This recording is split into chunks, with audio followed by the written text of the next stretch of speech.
In this video, I'm going to be showing you how I replaced all of this, all the silver stuff you can see. And it's been, every stage it's been a little bit harder than it should have been or than I expected it to be. So it's been a little bit of a battle, but we've got there, more or less. A couple of bits to finish, but I've run out of welding wire, so I've paused to cut a video here. Let's get into it. This is my 1984 Talbot Matra Rancho, which has been off the road since failing its MOT in 1996 for structural corrosion. Happily, unlike almost all the others, it was never scrapped, and I bought it a few years ago. This year I've finally started restoring it after building up enough skills, tools and naive optimism to take it on. If you're new here, then this A-pillar used to look like this. In fact, it was even worse than that because there was lots more rust hiding behind the underseal. It's all a bit like the Sutton Hoo helmet here. But gradually, panel by panel, I'm making a Matra great again. I've made a start in previous videos by fitting the top piece and fabricating some other panels like this side piece. So today is about filling in the gaps and putting it all together. So along this vertical edge, there's actually a strengthening bead runs all the way down it, and then this sort of disappears inside, curves in under there, and then is welded onto the top of the sill. It's a bit rusted at the bottom. The flange is all rusted, so that needs replacing, and it's a bit rusted at the top, so I'm going to replace the whole vertical strip, and we'll run the weld where you can see I've ground away the underseal to check that there's decent metal, which there is apart from the top here, which we're going to replace anyway with the piece that goes along there. This bead roller would be a lot easier to use if it didn't wobble so much, which is because the floor in the shed here is so uneven. I've got some stabilising wheels and feet which I will fit onto it for next time. One of the lovely things about working in steel is that as long as you haven't stretched it or shrunk it too much, then you can just hammer it flat again if you need to make a change to the shape. We'll be doing that once or twice through this video, as you'll see. Another really handy tool is this profile gauge. They're actually meant for flooring, for cutting floor tiles around door frames and things like that. But they're really useful too for car bodywork. They only cost a few pounds as well, so there's a top tip for you, for no charge. Thank me later.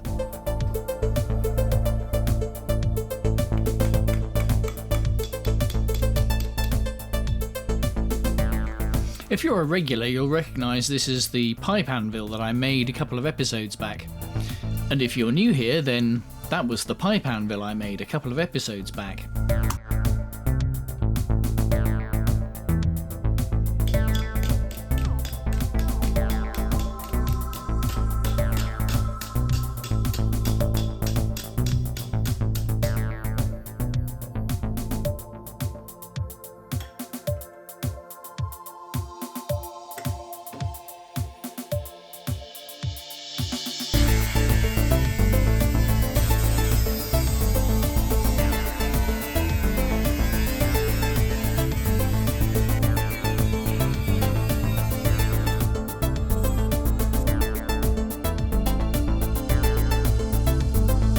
Tricky bit is down the bottom here. I need to cut half of that out. There goes that naive optimism, you see, because the more I cut, well, you'll see in a minute. That bit there, that's a bit rusty, is the very end of this sill section. This is all a little bit suspect, if I'm honest.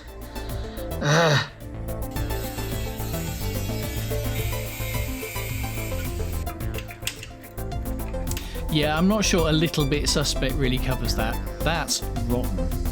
Bit of cleaning up. You can see quite pitted there and quite thin. So I might have to replace the end of that bit. Have a look down here along that join.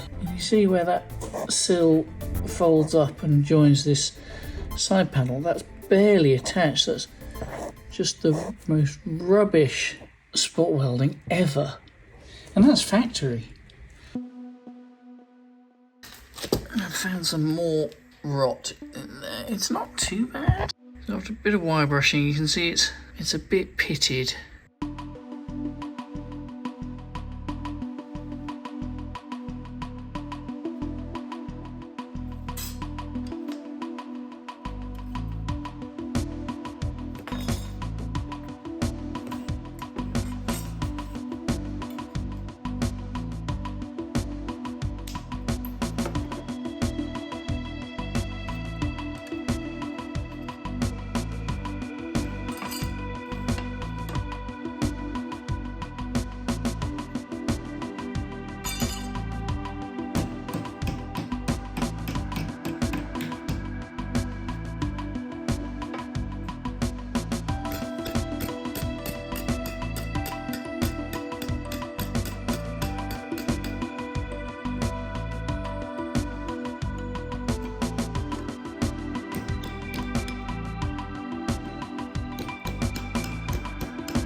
It's not terrible, but it's not great either. Yeah, there's definitely some more attention needed under there.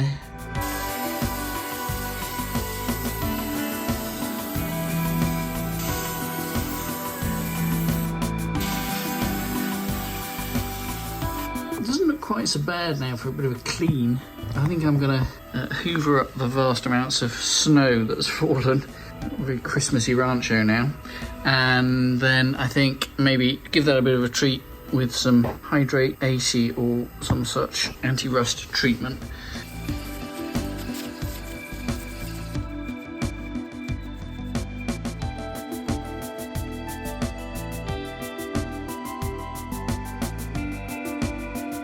The Hydrate 80 is doing its thing. It's turning black, converting the rust and coating it with a protective film. This is all going to get cavity wax sprayed into the sills anyway, stop it rusting any further. That in place, fitting nice and flush and lined up here with these holes for plug wells. So we should be good to go.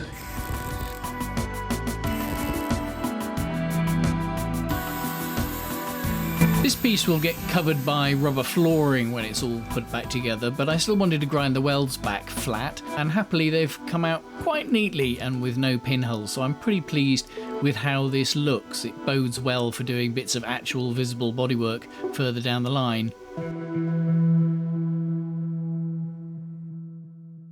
Now that I've cut away all the rusty bits and can put it properly in place, it's clear that I've made this edge of the toeboard a little bit too narrow, and there's too much of a gap between it and the metal that it's got to weld to.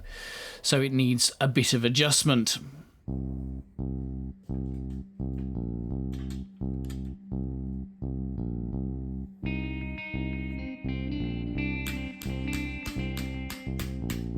I've deliberately made the flange that goes around the corner on this vertical strip a bit wider than it needs to be, so all I need to do is to hammer it flat, and then I can refold it a bit further over to give me more width on the main strip and close up the gap to the panel next to it.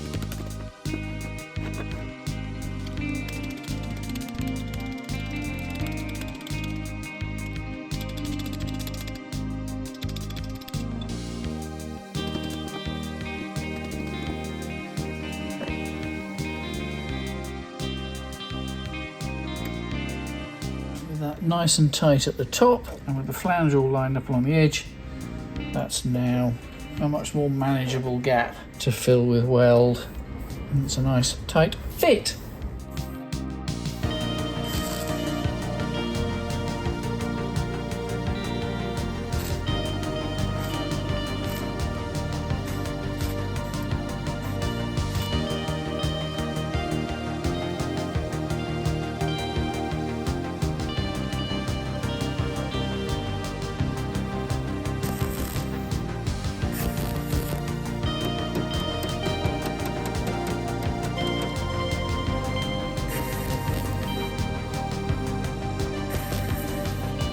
Yes, it's the world's ugliest welding, which is a shame because that was a really nice, smooth piece of steel that was a perfect fit.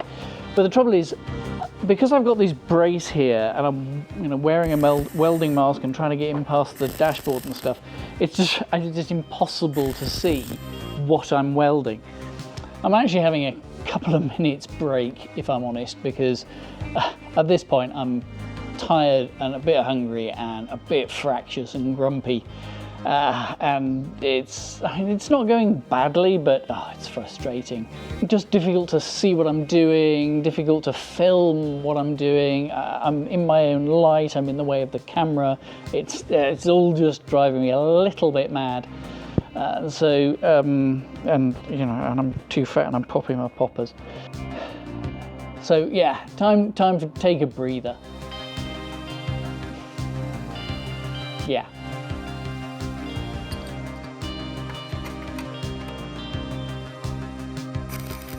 Happily, this bit's going a bit better because I can see.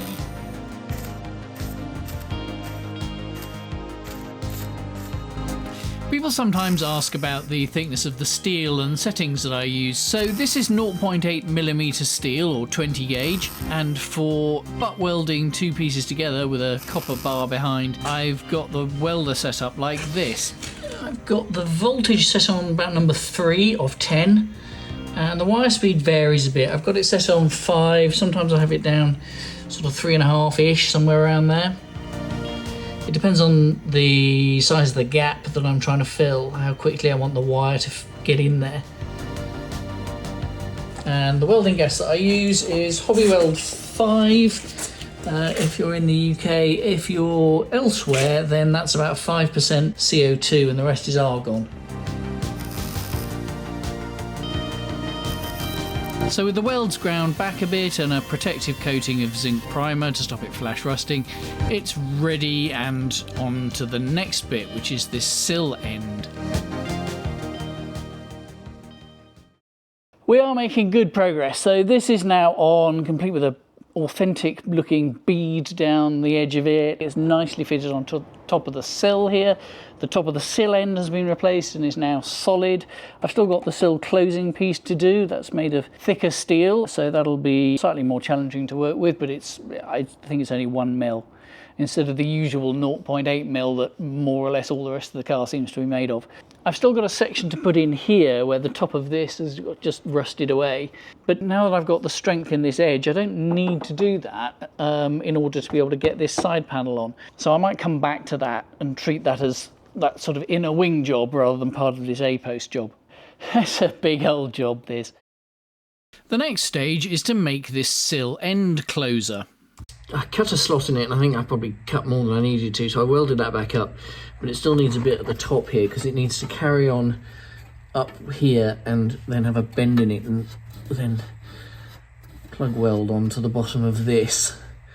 And I need to sort of tidy up that corner, and then it needs to come around the corner here, and it makes this flange that this outer piece welds onto.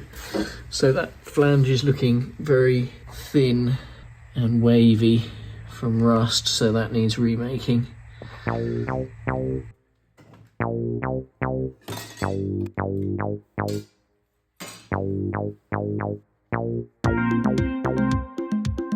To match the original, I'm making this sill closure with thicker steel than usual. It's 1 mil or 18 gauge, which makes it a little bit harder to work with.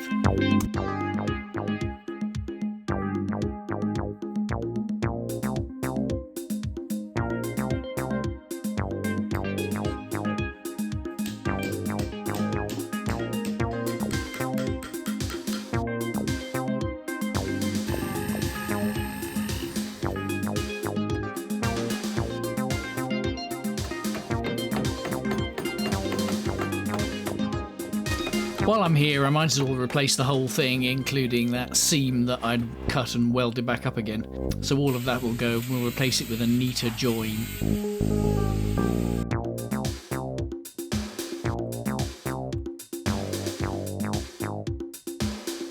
I'll cut most of it with the angle grinder, but I want to cut this top part with the Dremel. I've got a used cutting disc on the Dremel because what I don't want to do is slice through this.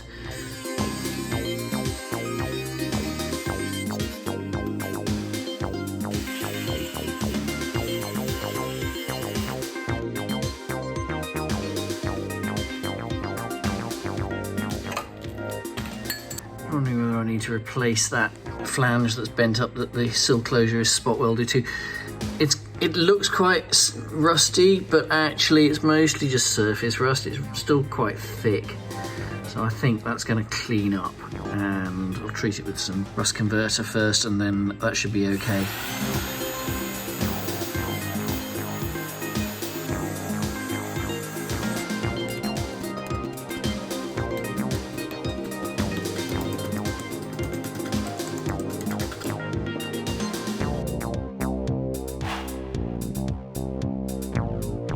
All lines up nicely, so that is close enough. A little bit of final finishing and some seam sealer at the top. It's nice and smooth along the vertical edge there where I'll weld it up, and the flanges line up top and bottom with the adjacent ones. Happy days.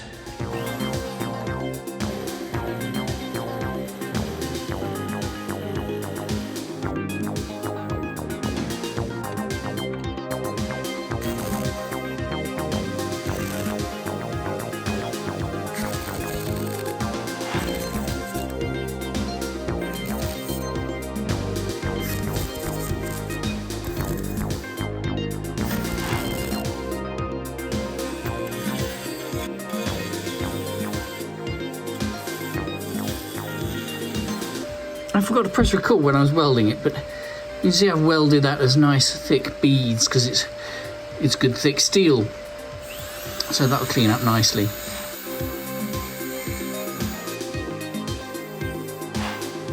And so there, after a little bit of a clean up and a coating in zinc primer to stop it flash rusting, is the finished sill end. That is going to be, that hole there is going to be an absolutely perfect little moisture trap. And that one too, so we'll have to do something about those with some seam sealer or something.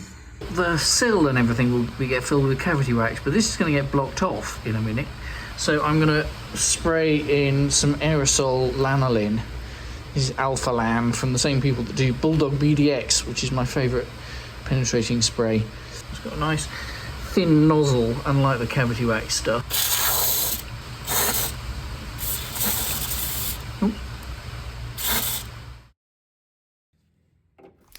This little spring clip that goes over the sill seam takes the self-tapping screw that holds the bottom of the front wing in place. I think at this point that's probably structural. Yep.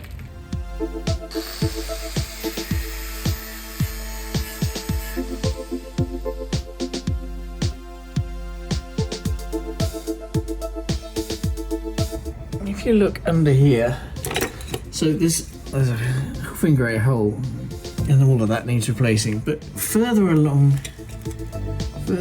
at the end here, where I need to weld the A post onto, and that's okay, at least up to about there somewhere.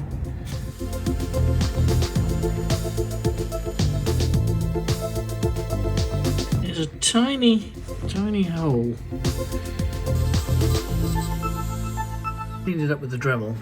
That looks like, that's not a rust hole, somehow that's a manufacturing hole. Unless it's supposed to be a drain hole? Yeah, maybe that's a drain hole. It's the lowest point, maybe we'll leave that. See, that's what a rust hole looks like. Oh, I better clean that up. Nice shiny metal now.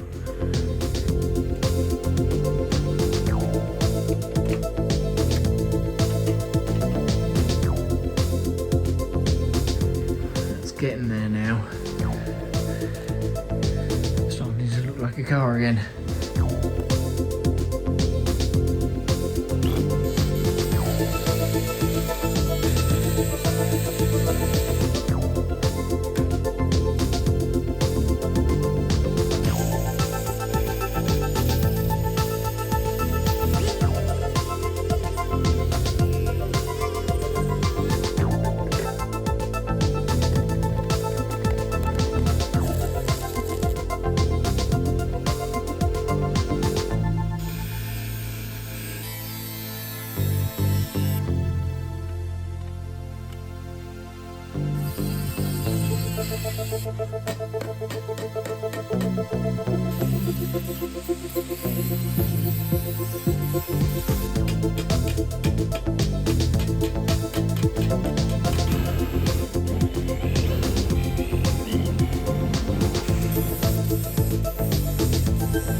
It is finally welding time, so I'm just going to tack on in a couple of places, and then I'm going to do the final cut around here, and then weld it on.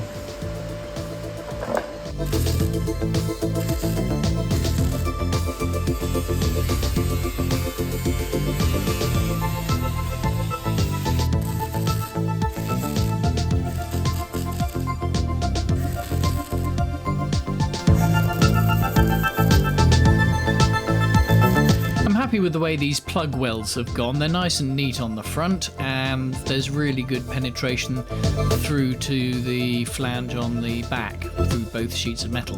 So pleased with how that's worked out.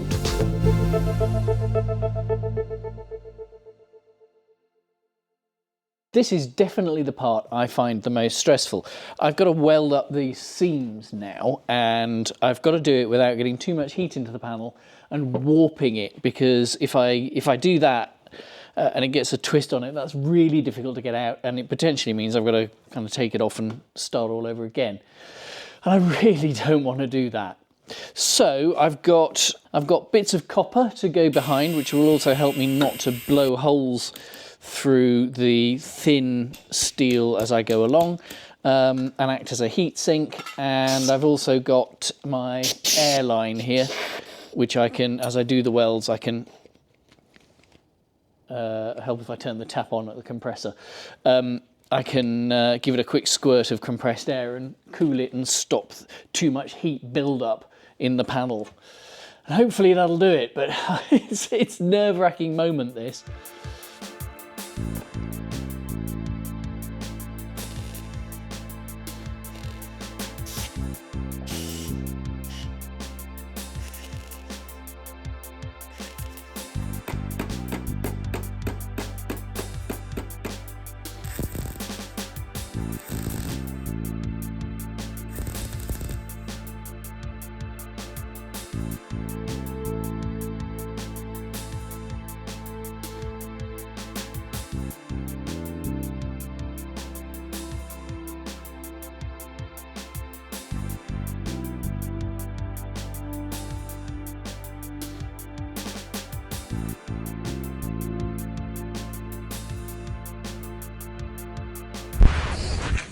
And it's at this point that I've run out of welding wire.